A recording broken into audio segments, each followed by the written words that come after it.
喺溫哥華買樓，有時去睇 open house，見到啲屋真係好鬼靚啊！但係你有冇諗過，你可能1000名就蝕幾十萬啊？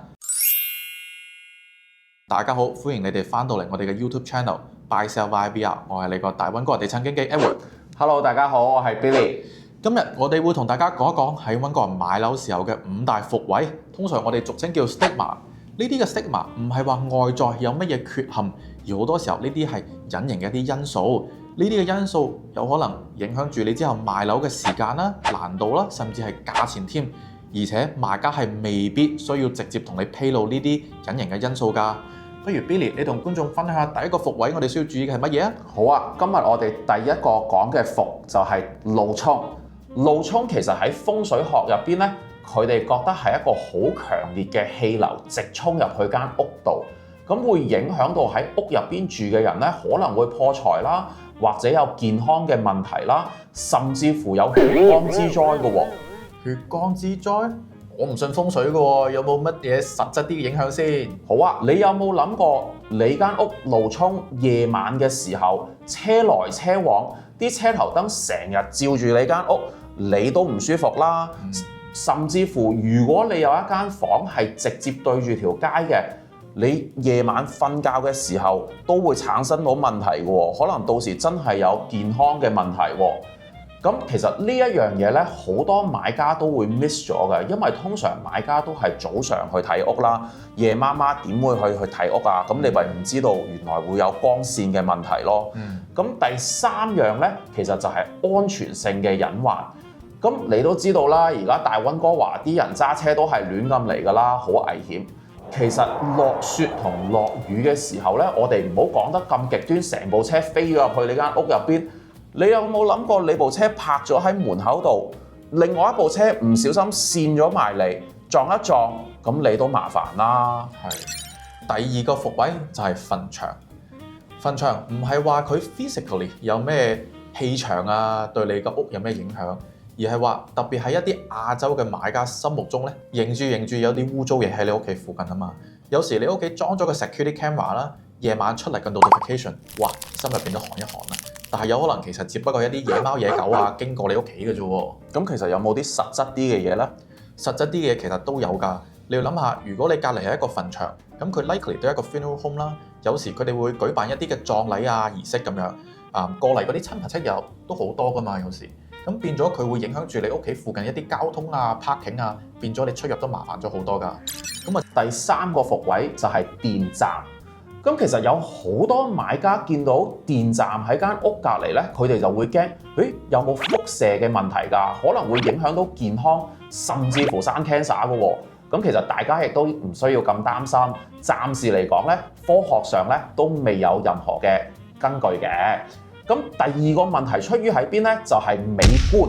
咁如果你屋企附近有個電站或者喺正隔離嘅話咧，你諗下個電站全部都係啲鋼鐵嚟，咁你變咗好似住咗喺一個工廠區入邊，個環境當然就冇咁好啦。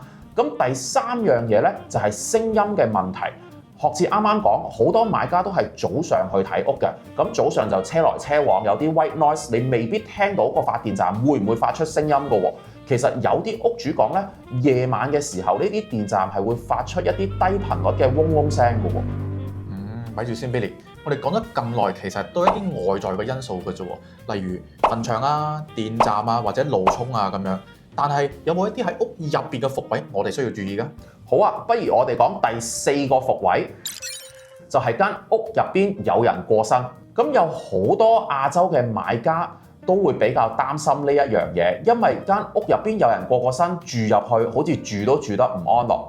咁亦都有啲文化會覺得間屋唔係好吉利。咁大家又知唔知道賣家賣屋嘅時候，如果間屋曾經有人喺入邊自然過身嘅話，通常賣家係冇義務去披露呢件事俾買家知道嘅噃。咁除非係一個比較嚴重嘅事件，好似仇殺啦、關於幫派啦。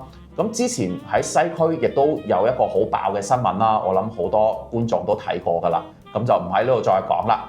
咁我哋咧通常咧喺合同入邊咧就會寫清楚冇呢啲事件發生過嘅，咁就避免到呢啲咁嘅灰色地帶出現啦。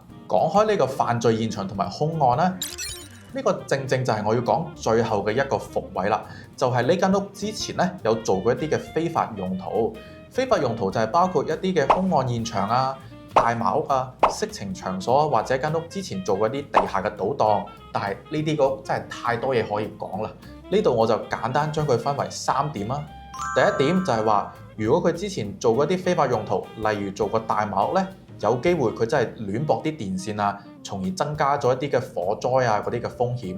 又或者入邊變咗多咗好多濕氣啊，搞到啲牆身啊都霉晒，增加呢啲發毛嘅機會㗎。咁嚴重破壞埋嗰個結構添。咁第二點咧就係話，咁畢竟呢啲都係做一啲非法用途啦，變咗可能好多非法分子啊都會摸錯門釘上門去揾你㗎，撳你鐘仔，撳你鐘仔啊！咁你都唔想住得唔安樂㗎嘛？咁或者屋企有小朋友，咁就唔係幾好啦。咁第3點啦，就係當你買到間屋，去到做貸款嗰一步嘅銀行發現你之前有間屋有一啲嘅犯罪嘅歷史喎，中過大麻喎，佢未必會貸款俾你㗎，或者攞貸款都會比較難咗嘅。咁當你如果貸款都過到，去到成交啦，交樓，去到買保險嘅時候咧，保險公司都會做一個調查㗎嘛，發現如果你啲電線啊亂咁改過咧，佢都未必會受保㗎，到時就真係影響埋你個荷包就唔好啦。咁講到底，其實又唔係一定唔可以買嘅，最緊要買家清晰知道所有嘅隱患，每一樣嘢都考慮清楚，覺得唔係一個問題，而個價錢亦都抵買嘅，咁都可以考慮嘅。咁其實喺大溫哥人買樓嘅時候咧，除咗頭先我講嘅一啲非法用途啦，咁大家又知唔知原來好多入邊嘅 feature 都係唔合法㗎？咁想知道更加多嘅詳情，記得 like 同埋 subscribe 我哋嘅 channel。我哋下一條片會同你講清楚買屋嘅時候入邊有乜嘢係唔合法，同埋有乜嘢係需要注意嘅地方啦。咁我哋下條片再見啦，拜拜。